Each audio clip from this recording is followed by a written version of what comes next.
Welcome to the Slop Farm. Enjoy the video.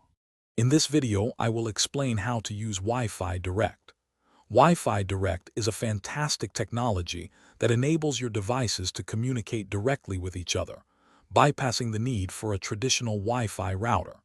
Think of it as creating a mini, secure network just between your two gadgets. This is incredibly handy for tasks like quickly sharing large files or streaming content from one device to another, offering a seamless and efficient connection for various applications. To begin using Wi-Fi Direct, the first step is to activate it on your device. You'll typically find this option within your device's network settings or under a connections menu. Simply locate Wi-Fi Direct and switch it on. Once enabled, your device will automatically start searching for other compatible devices in the vicinity. Remember, for a successful connection, both the sending and receiving devices must have Wi-Fi Direct turned on and ready to connect. Once both devices have Wi-Fi Direct enabled, you'll see a list of available devices on your screen. Simply tap on the name of the device you wish to connect with.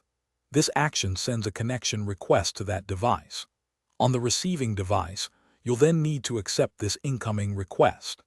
After acceptance, your two devices will establish a direct, secure connection, allowing them to communicate and share data seamlessly without any intermediate network hardware.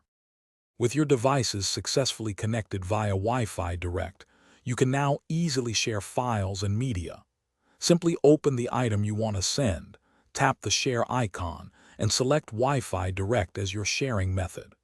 Then, choose the connected device from the list, and your content will begin transferring.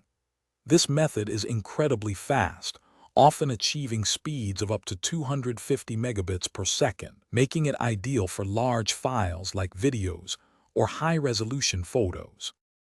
Thanks for watching. Consider subscribing if we helped you today.